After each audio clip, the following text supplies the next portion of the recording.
anti-Semitism from Europe, from thousands of years in Europe, that had come up. This is from the 1890s, I believe, in a prominent newspaper. And they're talking about what's going to happen when the Jew comes to America. This is paranoia that people had towards Jews, had towards anyone Jewish here? Anyone Irish? Anyone Italian? Okay, so Jews, Italians, Irish, sort of all coming in at the same time, and they had different things to say about all of us. Italians were kind of constantly getting lynched in the U.S. The Irish were constantly being told that they were poor, that they were lazy, that they were rapists, and some, I assume, are good people. Thank you for getting the reference. Okay. So these kinds of things were being said about Jews, they're being said about Irish, they're being said about Italians. The Jews had this interesting thing going on with the Yiddish theater, and it was mainly for other Jews to just perform and do comedy and all this stuff. The thing that's interesting about the Yiddish theater is that it begins to spread beyond the Yiddish theater, where Jews are doing comedy for non-Jews. And the reason that it worked so well, and that Irish immigrants and Italian immigrants loved Jewish comedy so much, is because Italians and Irish were kind of new to this whole refugee business. Being a refugee was the business of being Jewish. It had taken thousands of years to survive under this constant pushing and killing, all this stuff. So you begin to learn defense mechanisms and ways to adapt. And one of them is a very different kind of humor that's very appealing to anyone facing the kinds of circumstances of a refugee. It's oftentimes self-deprecating. Humor in the US was not really that self-deprecating before Jews, Italians, and Irish came into the US. It was mainly about slapstick and laughing at people, at other people. Whereas the Jewish sort of influence of comedy was about like laughing at myself. I'm such a schlub, I'm such a this, I'm such a that. And there was also a kind of influence of Jews kind of accidentally giving birth to stand-up comedy. The invention of stand-up comedy, which was quickly taken over by Italians and Irish and African Americans, all minority populations. So Jews, African Americans, Irish, and Italians basically created the thing that we now call stand-up comedy in the Lower East Side of New York City. And that will spread, obviously. And everybody ends up becoming a comedian. Everyone's a comedian. So this was good because Jews were finding it kind of easy to assimilate in the United States. There's a lot of things that Jews had going for us. One, we could pretend that our names were not Jewish. We didn't look, some of us looked very Jewish, some of us didn't. We weren't considered white. Irish weren't considered white. Italians weren't considered white. But there were ways to do, but there were specifically interesting things that Jews had going for us. We were about the Torah, which is a book of laws. And it turns out the United States is completely about laws on text, so that worked. So there's a kind of proclivity to becoming lawyers and to studying those types of things. So there were some advantages, but there were also some disadvantages, like the fact that people freaking hated us. That the hatred of Europe spread over, and these guys don't like us. They really, really don't like Jews. I just like making that very clear. Like if they had a Facebook, they'd be like, Jews need not like this page. Not all right. And what's fascinating about this, I've never understood why does the KKK, and now what we call the alt-right, but really just another name for neo-Nazis, which are much stronger than the KKK now, why do they hate Jews so much? Like what? Because like in Europe, it made a certain degree of like, Jews were everywhere, but we weren't really everywhere in the United States. So what was going on within the United States that would make people hate Jews so much? Anybody want to guess? Who does the United States of America historically hate? Like what group more than any other group? Just over and over again. More than immigrants, more than even Native Americans that we're committing genocide against. I mean, African Americans, right? It's sort of pretty clear here in this image. That's their main target. They have this convoluted belief that African Americans are intellectually inferior, that they're not totally human, they're subhuman. They also conversely believe that African Americans are poisoning the entire country and are going to destroy the entire country. Oh, don't leave, person who's not Megan. Erin, bye. Okay. How do you justify that, right? Some cognitive dissonance. It's like these people are so stupid and they're going to take over and destroy everything. That doesn't make any sense, right? Everybody with me so far? How would they do it? If you were a creative person, and sadly these people are a little creative, it's very odd. They needed, African Americans needed an accomplice. They needed somebody behind the scenes, somebody shifty, maybe with a big nose, who looks like Rumpelstiltskin, obsessed with gold. Because Rumpelstiltskin is an anti-Semitic story, just to be clear. It's a medieval anti-Semitic story. It's about a guy who's obsessed with bargains, and you got to stick to my contract, and I want your baby, and I can make straw into gold, and I've got a big nose. Once upon a time, it's not anti-Semitic. They actually did a really good job sort of de-anti-Semitifying that. I think I'm the first person to ever use that term. So the Jew emerges. The Jew, those sneaky Jews, are working with the blacks, and they're going to take the country down. So anti-Semitism becomes the paperclip that allows the two things to merge. Because the real enemy are people of color who are black, and then we're the people, the Jewish people are the ones that are orchestrating it. We're the puppeteers behind the curtain. And it's very easy for them to do this because, Europe has so much more about Jews. And this is a statue in Europe that was recently found of a Jew eating babies. And it's just like I gotta tell you something. I've been to so many Jewish dinners. I've never had baby. I don't know what they taste like. No idea. So, is this still good so far? I've been talking for a while. You're still on the same page? We're still okay? We're still rolling. We're still going? Anybody want me to be like, hey, speed this up? All right, good. Cool. All right. So, Victor, you're happy? Very happy. Are you like tweeting like, I can't believe I brought this SFB back to this campus? Tweet pictures of you. Oh. Eating babies. Yeah. I'm tweeting pictures of you to the alt-right. Don't worry. You'll see your So then in the 30s, there was this remarkable movement of anti-Semitism where they really were into Hitler. Like Americans, very prominent Americans, like Henry Ford, big Hitler fan, loves the guy. Efficiency, cars, lots of cars. Doesn't like Jews. He don't like them either. The bizarre history of the beginning of Nazi Germany is partially how popular it was in the United States. And this wish to not go back to war, because war sucks. People have to be bad for business.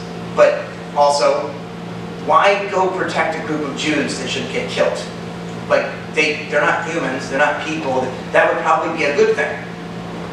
So there came a movement that was about pressuring the President of the United States, who at the time, for a very long time, was Franklin Delano Roosevelt, FDR, to not enter the war. Does anybody know, and it was built on anti-Semitism, does anybody know the name of this movement? America First. America First! So this is why I can't avoid talking about the current president, because Steve Bannon selected the name America First for a reason. And they issued the travel ban, aka the Muslim ban, on Holocaust Remembrance Day, and the State Department put in the word about all the Jews that were killed during the Holocaust, and Steve Bannon and Steve Miller and Donald Trump took the word Jews out of it, and then issued the Muslim ban. America First. Anyone familiar with a guy named Theodore Geisel? Why would you be familiar with that name? Dr. Seuss. Dr. Seuss. A Jew. A Jew. Theodore Geisel, Dr. Seuss, Jewish.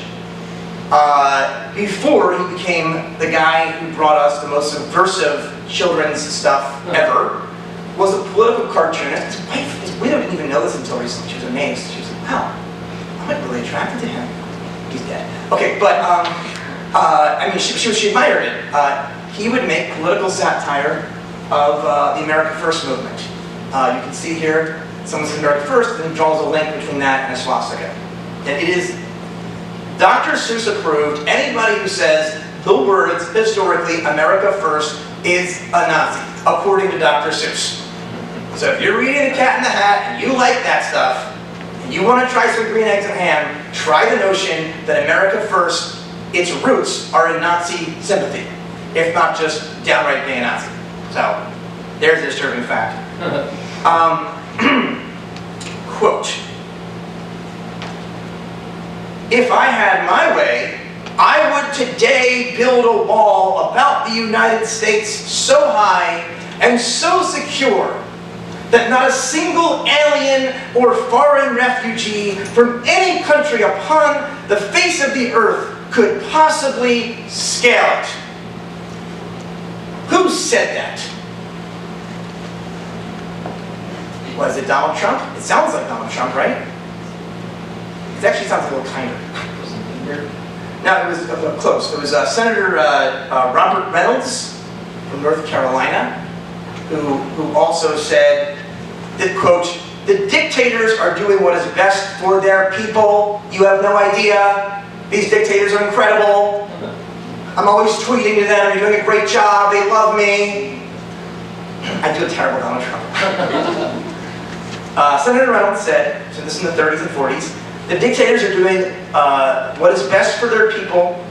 I say it is high time we find out how they are doing it and why they are progressing so rapidly. Hitler solved the unemployment problem. There is no unemployment in Italy. Hitler and Mussolini have a date with destiny. All are foolish to oppose them. Why not play ball with them?" American U.S. Senator. A leader of a movement called, wait, no, what? Ah, damn it, I missed my climax there, but America First. That's America First. That's all this wall rhetoric. This is not new. We've seen this movie before. It looks, if you want to see the movie, you can catch it. It's a big hit by a guy named Steven Spielberg. It's called Schindler's List. Okay, that's the movie we've seen before. Not necessarily aimed at Jews this time, but it certainly doesn't like Jews. Just, we're not on the top of the list at the moment. Muslims, Mexicans, and okay, so in the wake of the Holocaust, in the wake of World War II, in the wake of all of this horror and destruction and all of this stuff, the Jewish people who were immigrants in the United States were really tired of being rejected from the best universities like Harvard, which was explicitly a haven for kind of America First thinking and hating Jews and systematically kicking Jews out. So the leading Jewish intellectuals at the time went to the university that I went to. They started it with Eleanor Roosevelt. It's called Brandeis University. Have you heard of Brandeis? So they brought together, Leonard Bernstein was the head of the music department, Abraham Maslow was the head of the science, the psychology, Herbert Marcuse was the head of sociology, Albert Einstein was one of the founders, and then he ended up leaving because he felt like they were overusing his name for commercial reasons. I sympathize with Einstein on that. But Brandeis started as this radical experiment. It wasn't even accredited. The first students at Brandeis in 1948, same year Israel started, had no idea if they were going to get a college degree. But they were going anyway to study with the best Jewish minds of our times, and really some of the best minds of our times. And then in the 1950s, this guy appears on campus, Maury Stein, who ends up, I'm one of his last students. And he started the Humanities Interdisciplinary Program. And it is all based in these radical ideas that came out of Brandeis through the world of the Vietnam War. And Maury used to give, when they would draft people to the Vietnam War based on grades, he said, I don't even care if you go to class, everybody gets an A. So he was a radical professor who ended up teaching us a lot of Buddhism, a lot of interesting stuff. We'd all cry in his classes. He really pushed academia to new limits. And he's also an acclaimed sociologist. So in any case, this is one of my main mentors in life is Maury Stein, and he started this thing called HIP. And in the meantime, I graduated and don't know what to do with my life. I was the ancestor. I am the descendant of these ancestors that came in the 1890s. And there's been a lot of assimilation. We're very part of the Philadelphia area, my family, both sides. And then I go to Brandeis, and my mind is blown by Maury and other professors, as your mind should be blown at Millersville, and that you can challenge yourself and all of that stuff. Blah, blah, blah, education is important. So I started a comedy troupe with friends, all Jews, and this is the Late Night Players, and we looked like Jews. It's kind of in this sort of minstrel tradition of the Yiddish theater, and we traveled the country performing comedy for years. I once asked somebody in the middle of the country if they could guess which one was me, and they literally, I don't think they'd ever met a Jew before, and they go, "Are they all you?" And I'm like, "No, hold on a second there. One of those guys is clearly balding, okay? One of those, like, you can see a difference. I mean, we do look alike, but we're not like the same, right? Like, look at our hair." Okay, so anyway, I'm in this comedy troupe, and we're performing everywhere, and then we end up, oh yeah, this was an important part of the story. We're not making much money, so we had to find jobs before we went full time, performing across the country. And the job I got was working with kids, and they got me into Harry Potter. Who's read Harry Potter? All right, for you, okay, just so you know, Harry Potter happens to be a very popular book series. Okay, all right. It's a standard line. I hear every talk, so I'm not like okay, okay. By the way, my fiance has yet to read Harry Potter, so I'm not like this Harry Potter bigot. So I didn't want to read Harry Potter. I thought the idea sounded terrible, but the kids kept asking me, and when I finally read the first chapter of the first book, something shot through me that said my life had just been changed, and I would never be the same. And I just walked around like, "Have you read the good book? Have you heard the good news? Harry Potter." I was just like, I was obsessed with Harry Potter. It was like the most important thing to me. And I was just really into it. I didn't even know why it captured me so deeply, but it changed me in a certain kind of way at the age of 23, having just graduated Brandeis and looking for a campus. I missed my campus, and I found that campus in my heart at Hogwarts.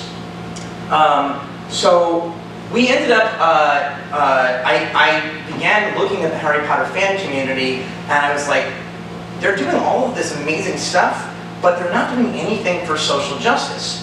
What would Maury Stein say about that? What would we do for HIP with that? So I thought of the idea of the Harry Potter Alliance, and the idea is, if Harry Potter were in our world, wouldn't he do more than simply talk about how great it is to be Harry Potter? Wouldn't he fight for justice in our world the way he fought for justice in his? He starts a student activist group in the books called Dumbledore's Army, and you get the rest. We could be Dumbledore's Army for our world. This was an example of a Late Night Players collaboration where we created a video called Harry Potter and the Dark Lord Voldemort. We were hired by an anti-Walmart group. If I had time, I'd show you that video right now. Should I show you part of it? Yes. Okay. I'm actually not going to show you the first one, which has like 2 million views. I'm going to show you the second one, which is actually, I like the first one better, but it's too slow. So we're just going to go to the second one. So here's the second one.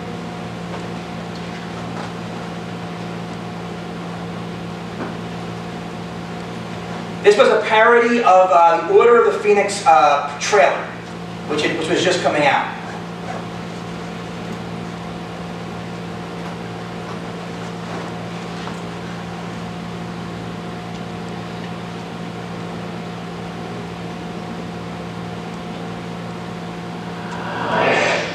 Changing up there. In here? There's a storm coming, Harry.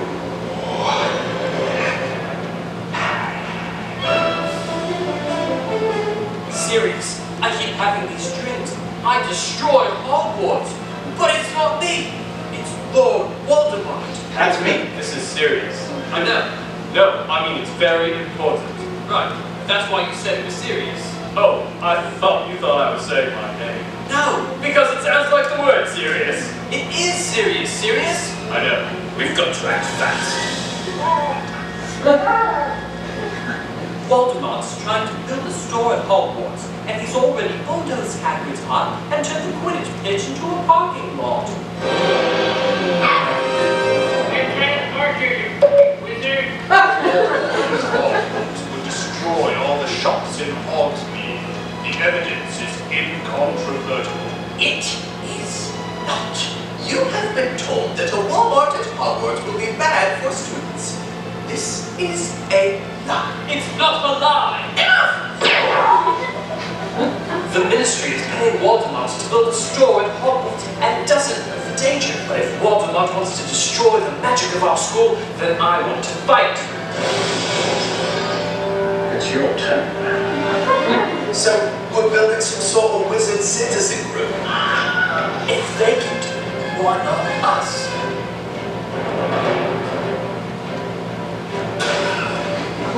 Keep fighting him, Harry.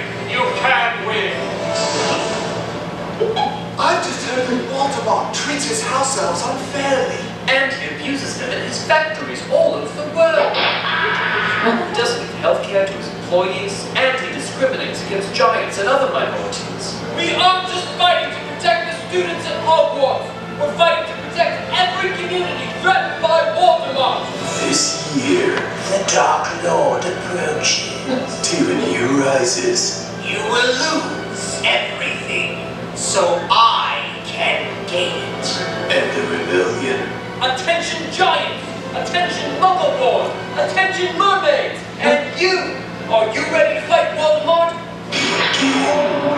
It's pretty exciting, isn't it? Breaking the rules?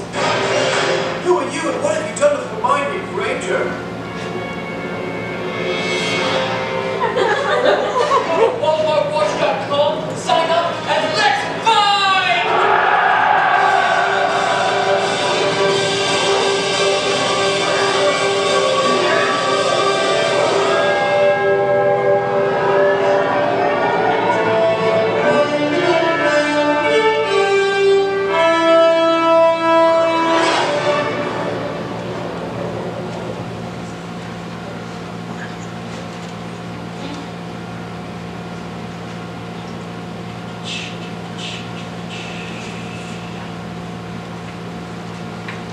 Okay, round of applause, please. For those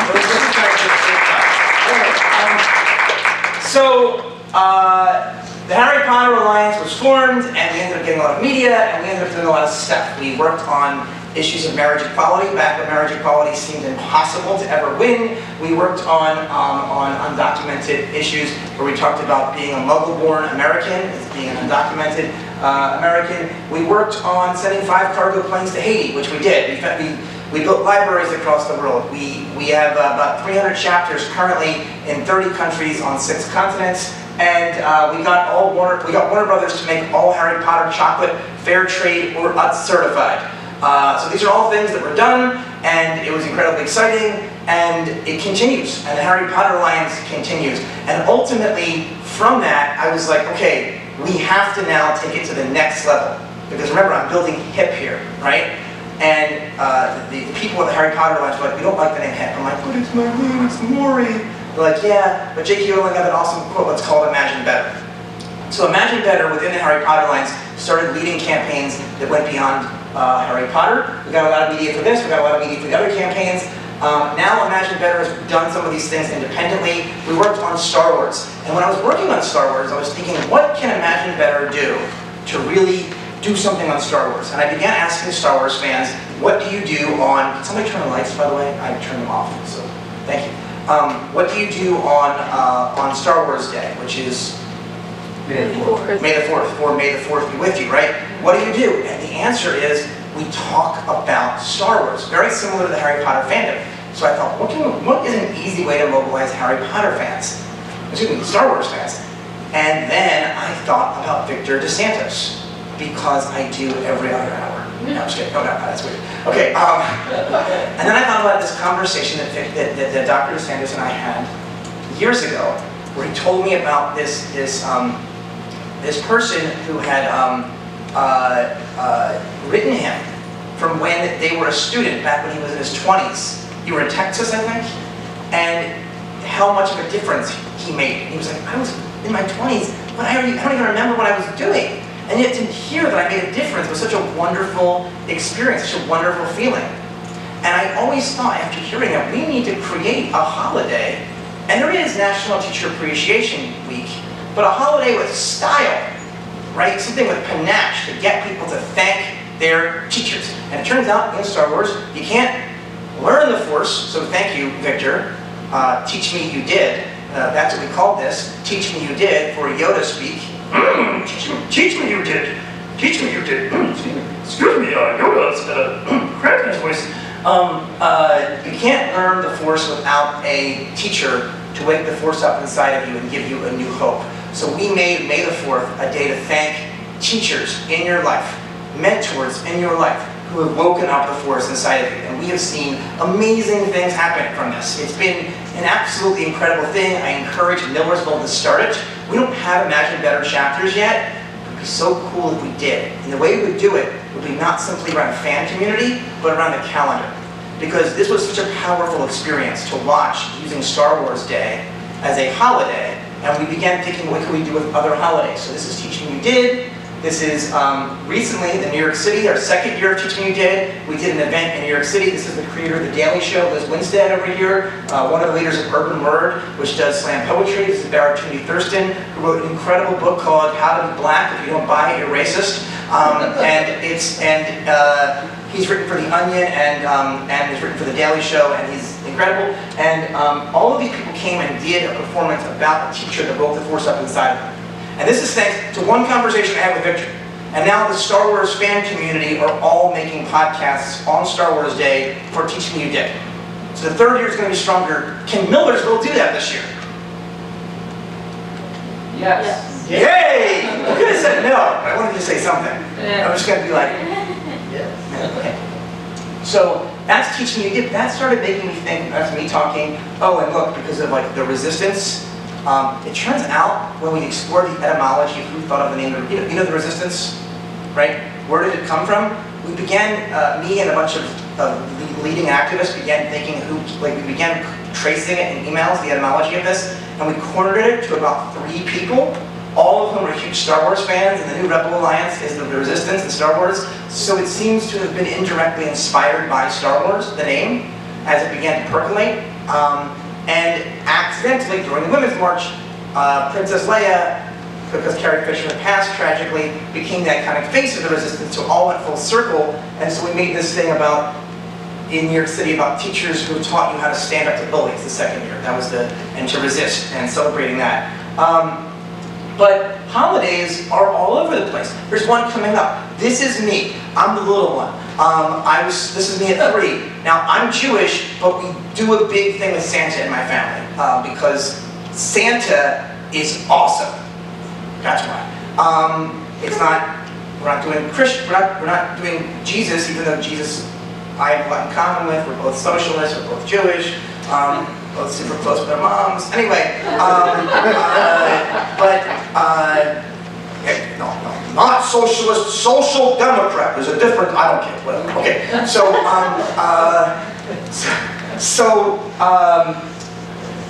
what can we do on Christmas? It's so weird that there's this concept. Who has heard of this concept of the war on Christmas? Who's heard of it? Wait, that's it? No one else has heard of this? People getting so angry that what is the war on Christmas? Happy holidays. Happy holidays. Yeah, saying happy holidays is a declaration against Jesus Christ. You think that it might be like killing over 200,000 people by taking off their health care. But Jesus would be really committed to a day that used to be called Saturnalia and wasn't his birthday. That would be the thing that would make him really upset. But that's what's been percolating in our culture for a while. It's people used to say happy holidays, but now Merry Christmas, but now they say happy holidays because they hate Christmas. I don't. First of all, if you're Christian and you do Christmas, it's holidays because of New Year's. It's 2 days. It's happy holidays. You idiot. Okay. Secondly, there is Hanukkah and Kwanzaa and Yuletide and solstice, and yeah, we are people too. We believe in things also. We're all celebrating light at the darkest time of the year because we're all secretly pagan. Okay. No one admits it, but it's true. Okay, so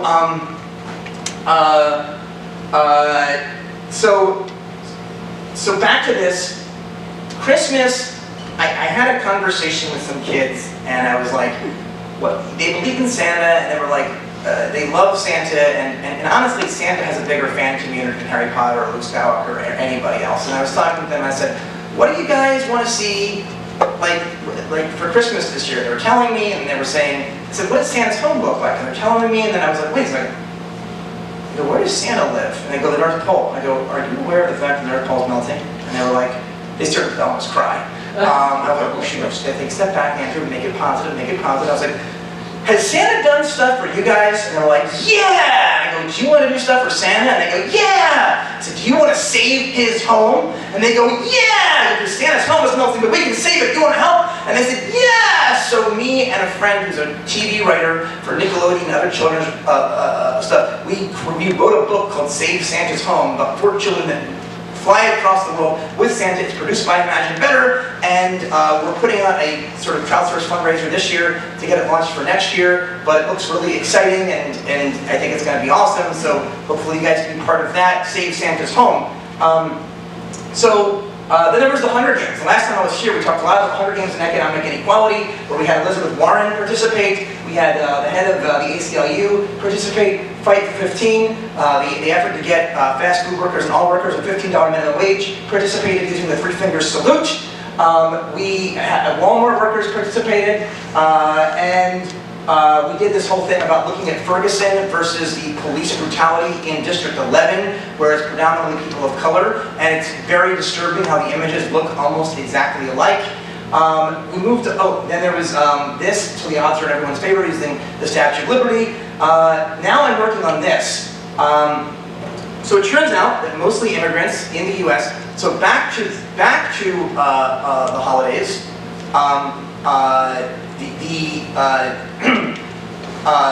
this Christmas, or holiday season, people are going to buy presents. The average American will buy 13 presents, normally from big retailers like Amazon, Target,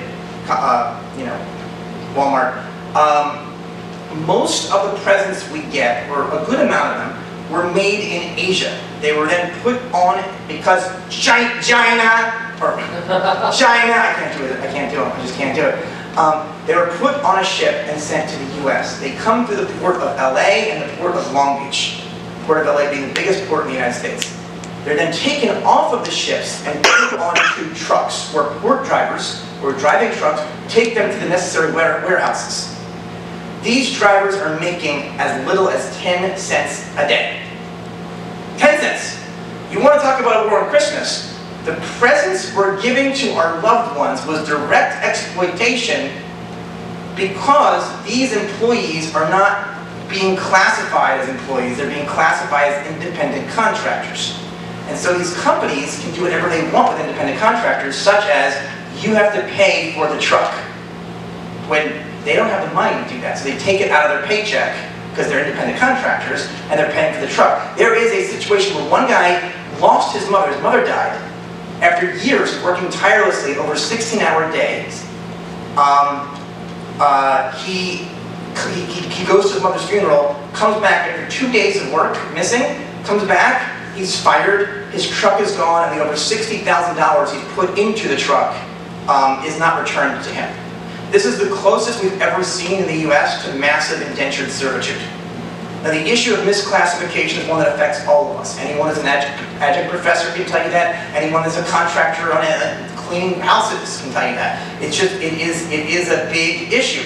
So we're working in Imagine Better with these truck drivers now, and I, through my connections, am flying them out to DC to meet with Senator Bernie Sanders next week, where they're going to be on Bernie TV. It's going to be huge. Okay, so that's another thing we're doing, and that's around celebrating our holiday heroes, because without them, we wouldn't have Christmas. They're kind of like Santa. Like Santa is like a glorified port truck driver, shipping, Okay, now we're here. Superman. We worked with Jose Antonio Vargas and others. Jose is one of the leading immigrant rights voices in the country. He's a Pulitzer Prize-winning journalist who came out undocumented. You just missed him if you didn't hear him speak, but you can watch the video. He was on video speaking to the people of Millersville and hoping that you guys can start a chapter of Define American. I would love to talk to you about that if and when there's more time. Back to America First, America First. Why am I bringing this up? Because, we've seen this huge influx. Wait, this is going off topic, but I knew there was a reason for this, and now I'm forgetting how this ties together. Donald Trump on America First on Memorial Day. On Memorial Day, this was a war against, on Holocaust Memorial Day, he put forward the Muslim ban with the phrase America First. His biggest supporters, it turns out, are vitriolic anti-Semites to bring this back. And this is a guy I know. That's his face. That's him being contorted. This is the work of neo-Nazis. And there's no tweets coming out from Trump. In fact, one of these groups, Kellyanne Conway, tweeted on Valentine's Day that she loves them to all the hapless haters. She later claimed that her Twitter was hacked. You would imagine that would be a big controversy if someone in the White House's Twitter was hacked, except the problem is it wasn't. That's why no one ever talked about it again. This was a reporter that criticized Melania Trump. There's all this rhetoric on free Melania. Well, when that happened, people went after her. They talked about how they're going to make her skin into a lampshade, because that is what happened in the Holocaust, is they did take people's skins and make them into lampshades. They said, here's a good Jew, is a lampshade, and those are bad Jews. And they put a Jude star on her. They sent her these things, these death threats, back to the oven instead of back to the future. She remarked, saying at least they're up to date with some popular culture. This is some pretty sick and horrific stuff that we're looking at. Then when the Muslim ban happened, I was in a protest in DC. Most of them were airports, because airports are the new Ellis Island. There was a protest in DC, and I took this picture. And it says it all for me, because in Hebrew school they trained us. It was less about religion and more about the Holocaust, more about all of this horribleness, and preparing for it. And we were doing this for our Muslim brothers and sisters, who were the first on the spot in Philadelphia to help clean up Jewish cemeteries that were being desecrated. If anything good has come out this year, it's that Muslims and Jews have been connected on oppression. I took this picture. I made it my Facebook profile picture. I live in DC. I'm walking in my neighborhood where there's no politicians. I go into my neighborhood Starbucks wearing my It's All Good in the Hood shirt with Mr. Rogers. And I walk into my Starbucks, and the person at the counter looks a little freaked out. I said, "Why are you freaked out?" She goes, "That's Ivanka Trump." And I'm like, what do I say? What do I do? And so I came over to her and I said, "Can I show you something?" And she said, and there was Secret Service around, but they were hiding. They're really good at and I took out my phone and I said, "I took this picture. It says, this is the moment I trained for in Hebrew school. And I took it in the wake of the Muslim ban. And I don't understand, because you're Jewish." She scrunched up her face and said, "Yeah, but I wasn't a Muslim though." And I was like, wow, there's so much evil happening right here. And then the Secret Service, I was like, and then the Secret Service got in front of me and said, "Give her space, man." And I was like, and as she was walking out, I go, "But the America First movement accelerated the Holocaust." So at least I got that worded. The press wanted to cover it, and Hope Hicks from the White House said that Ivanka basically denied the story. She did remember meeting me. She said I was very nervous. I was very nervous, but that's what happened. So this is Charlottesville. Where both sides were wrong. Jews will not replace us because we don't like Jews because they're helping the blacks, blah blah, and they're in the cities, the bad hombres. But we're with her. We're with the Statue of Liberty, and we're with these guys, Siegel and Schuster. Siegel and Schuster are two children of immigrants that were facing tremendous anti-Semitism in their life. And so if they take this back to the America First moment, the original America First moment, these guys did something extraordinary. What did they do? Yeah, they created Superman. Superman, whose name is Clark Kent, or Kal-El, which is a loose translation of Kal-El, which is about the voice of all of God. is Hebrew. He's Jewish. This is not even implicit. Kal El, that is Hebrew. It's a slight variation off. And like Moses, who was put in a little thing to save his life as his world was being destroyed, Kal El is put into this little thing to be sent as his world is being destroyed. And he comes to the U.S. in the dead of night, like most immigrants or refugees, without papers, and no one will question his status as American as he fights for truth, justice, and the American way. Superman replaces the Western as the #1 thing. And then DC Comics, which would eventually buy Superman and rip off Siegel and Schuster, was like, we gotta come up with something new. So they came up with Batman. You see any commonality between Batman and Superman? They're very different, but there's one thing in common. They're both orphans. Their parents are dead. There's Superman, that's the anti-Semitism from Europe, from thousands of years in Europe, that had come up. This is from the 1890s, I believe, in a prominent newspaper. And they're talking about what's going to happen when the Jew comes to America. This is paranoia that people had towards Jews, had towards anyone Jewish here? Anyone Irish? Anyone Italian?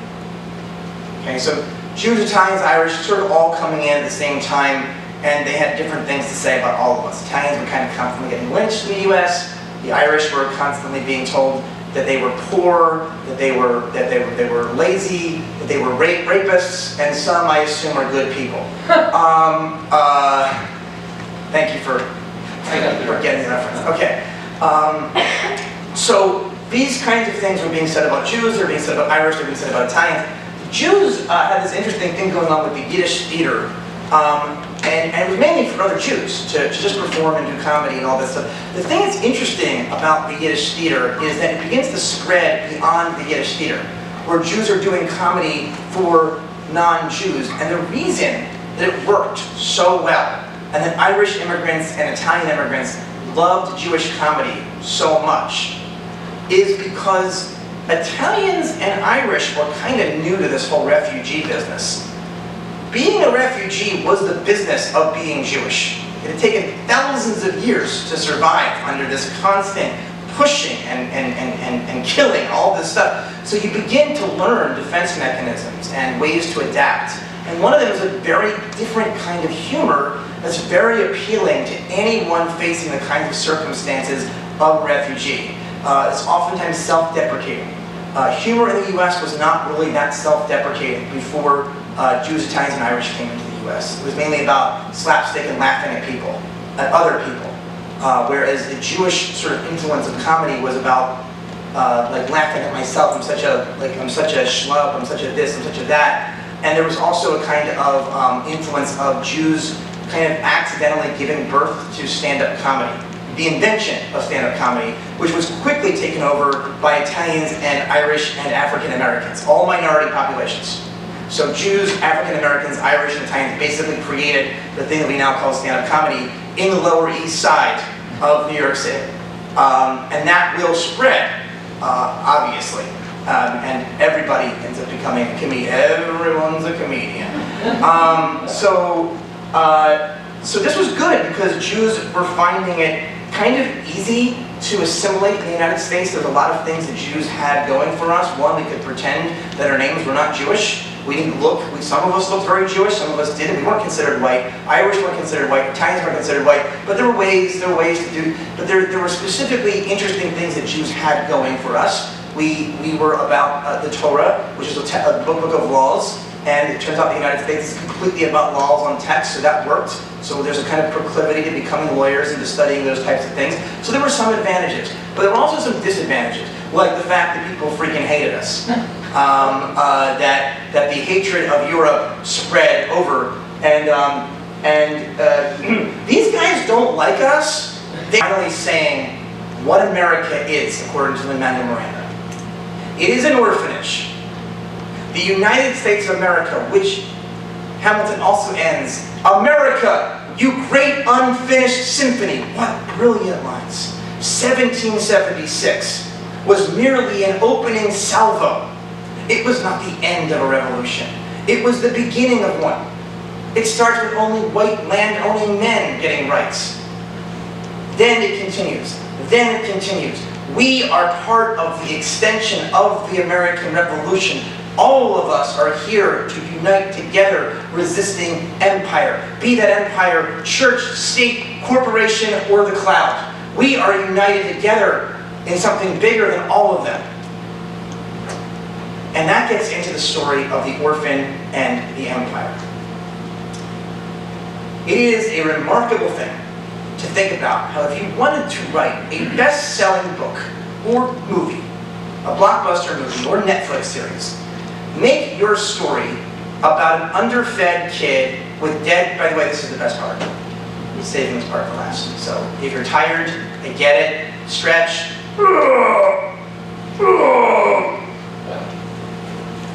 Make your story about an underfed kid with dead parents and an empire trying to kill him. The orphan, the examples of orphans in our stories are so many. Anyone want to name any? All right, I'm just going to go for it. Ready? Go for it. The orphan Harry Potter against an empire led by the Dark Lord Voldemort. The orphan Frodo Baggins against an empire led by the Dark Lord Sauron. The orphan Dorothy against the Wicked Witch of the West. Katniss Everdeen is a quasi-orphan as she faces the Empire of the Capitol and its Hunger Games. Game of Thrones is essentially a story about 12 orphans fighting 2 empires, one of the living in King's Landing and one of the dead north of the Wall. The list of orphans in our favorite stories is never ending. Aladdin, Simba, Snow White, The Doctor, Atreyu, Sarah Connor, Buffy the Vampire Slayer, Peter Pan, Dumbo, Superman, Batman, Spider-Man, Iron Man, Wonder Woman, Dumbledore, Bilbo, Lyra, Dumbledore's an orphan too, Bilbo, Lyra, Bambi, Cinderella, Elsa, Jessica Jones, The Flash, the X-Men, the Green Arrow, Daredevil, Luke Cage, Captain America, all orphans up against respective tyrannies and empires. And then in Star Wars, we have the orphans Han Solo. Han Solo's an orphan. Leia Organa is an orphan. Jyn Erso is an orphan. Ezra is an orphan. Ahsoka's an orphan. Rey, Finn, Obi-Wan, all orphans. And of course, Luke Skywalker up against the Empire. And so the play Hamilton confirms what America's been about since its beginning. A battle between orphan and empire, between immigrant, between those who have been separated from their fatherlands and motherlands and those who want to consolidate all power. Why does this story of orphans affect us so deeply? Why? Because the reason is deep below the surface, tapping into our most private hopes, fears, and faith. The story of the orphan and the empire resonates again and again because it is a guide to help us through the jungle of our hearts as the shamanic monkey Rafiki helps Simba through his. For me, it started when I was very small, watching the story of Dorothy facing off with the witch. I still remember when I was a Wizard of Oz obsessed toddler, and a terrible thought occurred to me. My parents could die. The very anticipation of this imagined reality terrified me. I remember, I still have this memory, running into the bathroom when my dad was in the shower. "Daddy, are you going to die?" He laughed reassuringly. "Andrew, that won't happen for a very long time." While my father's warmth was a relief, it did not take away from the fact that this perceived loss would eventually happen. Even if I wasn't an orphan at this time, I knew that one day I would be. I loved stories of orphans beating the odds because they reminded me that somewhere deep within the chamber of secrets that was my soul, there was something resilient, something that wouldn't break. I wanted to be like orphan heroes in these stories and know that I could survive. But unlike me, most of the heroes of legendary stories were born in traumatic circumstances. My parents were not killed on Krypton or by Lord Voldemort when I was just 1 year old. I wasn't born in the jungle and raised by a singing bear or a group of wolves. I was raised by loving human parents in the upper middle class suburbs of Philadelphia. But the suburbs are a funny place. You might know that, you're from Doylestown. Try as the pioneers of suburbia might to make them tame, they are not an effective shield from the crazy wilderness of the human psyche. By the time I was 13 years old, I began to realize that no matter how safe my suburb, it could not truly protect me from the chaos that is the human mind or the chaos of my parents' divorce. And neither the safe feeling of my home or my mother's love could stop my middle school from becoming a dungeon-like prison where I was bullied, told that no girl would ever like me, and taught to be afraid of being the real me. It could not protect me or my family from having loved ones affected by the opioid crisis. Eventually, I had become an orphan to my own childhood. I could feel the wraith-like dementors begin to suck the happiness from my heart as I fell into a forbidden forest of darkness, wondering if the universe was evil, loving, or just indifferent. Does the love in our lives, does it lie or is it real? And why is loss so inevitable? These are the timeless questions that so many of us wrestle with. When asked what question he truly wanted answered in all of his esoteric equations, Einstein gave the most simple reply. He wanted to know if the universe was friendly. Orphan heroes represent that part of us that is experiencing the unfriendly nature of the universe, and we identify with them in their struggle. As kids, all of us get scared when our parents fight. Fear what would happen if we were to lose our loved ones, and feel broken when we do. And it is here that a choice is made. It is an essential choice. The kind of choice that Dumbledore tells Harry defines who we become when he says, "It is our choices, Harry, that make us who we are." Because from the moment that we realize that our parents could die, and every broken experience after that, there is often an unconscious feeling of anger that we have that is not simply directed at individuals, but is existential in nature. Life grants us the gift of people who we share love with, only to have every single one of them taken away. It feels like a mean trick, as if the universe itself is playing us for fools. In a litigious culture, we are often conditioned to expect some compensation in the wake of loss. And while we can sue an irresponsible driver or an abusive employer, we have no ability to sue God, the universe, or nature for the biggest losses. God is not in the habit of responding to subpoenas. The people versus God. Can you imagine that? God does not provide us with compensation for damages, losses, and costs incurred by simply being a human. God has given us no address where we can even present God with papers. When we look for that Father to help us in the cold night sky, what we see looking back at us is just that, the black cold of night. And with that comes a feeling of being insignificant, uncared for orphans of the cosmos. Or in the final words of our culture's most famous orphan, or part orphan, Jesus Christ, "Oh Father, why hast thou forsaken me?" In some people, this feeling of existential orphanhood, coupled with losing those we love most dearly, or fearing their loss, begins to build a kind of existential fury.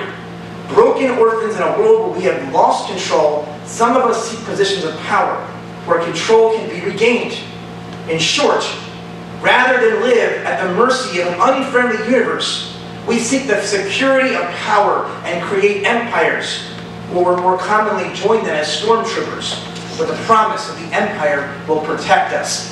Make America great again. America first. We're part of this club. It will protect us even if it takes our health care. We are so blinded in our fear and our anger at the losses of life that we are willing to listen to an orange-faced con man regardless of how obvious it is that he is a con man, because any hope of joining something bigger, of being told that it's the fault of these people, makes us feel like we belong. The existential rage that each would-be emperor feels around loss and mortality is coldly expressed when Dumbledore visits Tom Riddle at his orphanage. Dumbledore tells the young Riddle that he has magic powers. Riddle wonders where he got these powers. Quote, "My mother can't have been magic, or she wouldn't have died." Tom Riddle feared that death was defeat. Eventually, he would sever his soul multiple times and change his name to Voldemort, which in French means flight of death. As an orphan, Riddle runs away from the Grim Reaper, and in doing so, embodies him in the form of a serial-killing tyrant who wishes to convert the wizarding world into a genocidal empire that J.K. Rowling has even said intentionally is based off of Adolf Hitler, and was manipulated into a similar path as Voldemort after his mother died. Nonetheless, here's a weird question. Why should the evil queen, with an entire empire at her feet, fear Snow White? Why? Like, what's the threat? Why should Panem, with all of its opulence and an army of human-eating mutts composed of dead people's bodies, fear Katniss Everdeen? Why should Darth Vader and Emperor Palpatine, with all of their control over the galaxy, fixate on Luke Skywalker? Or the white supremacist Lord Voldemort fear a nerdy-looking boy with a scar on his forehead who lives in a cupboard underneath the stairs? The tyrant at the helm of the empire exists on the premise that they must never feel pain again. Therefore, there can be no chink in the armor that they have so steadfastly built for themselves and their world. For they have built a wall. And that gets at our hatred of the stranger, because we feel like strangers to ourselves. There's a poem I would read if I had time, but I don't, so I'm going to move fast. It's about police here, but I'm not saying Google it. Most of us do not want to be reminded of the person we once were when we were most scared and felt most alone. Thus, Voldemort's hatred of Dumbledore for referring to him by his childhood name Tom.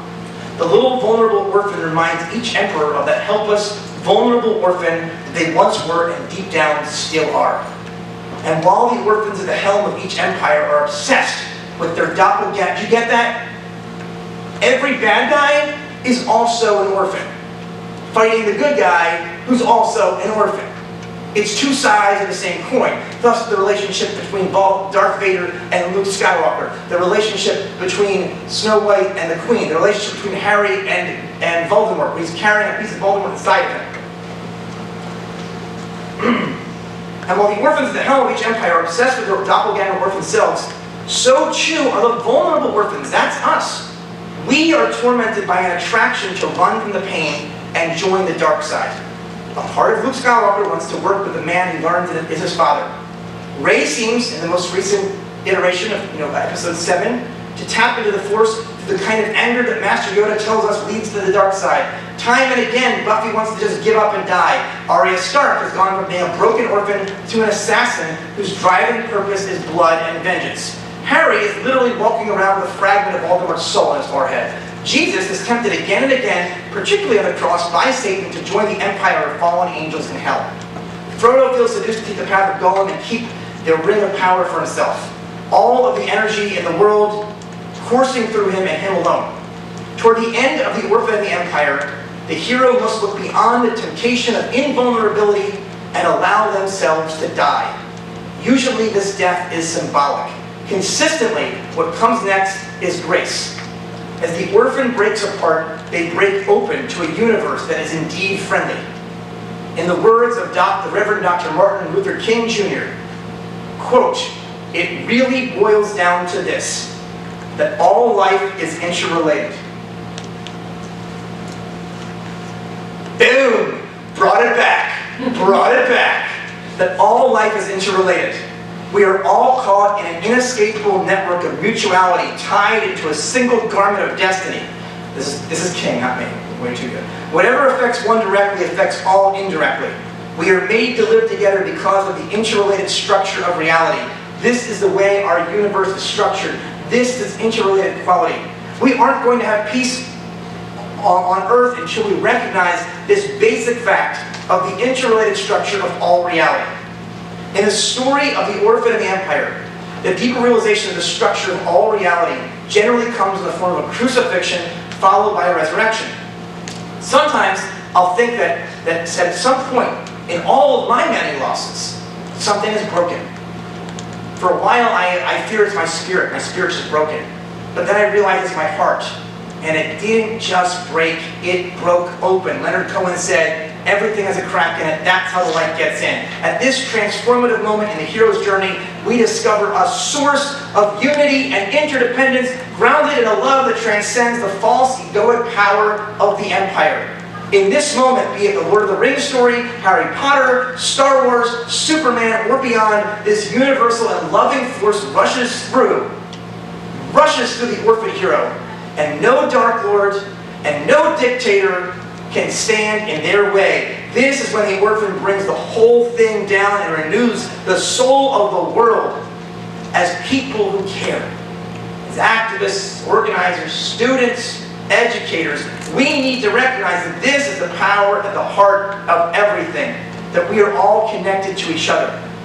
it often seems as though no organizing in the world can ever set about the transformations required to create the healing that is necessary for our planet as we face the Nazi-loving America First and climate change.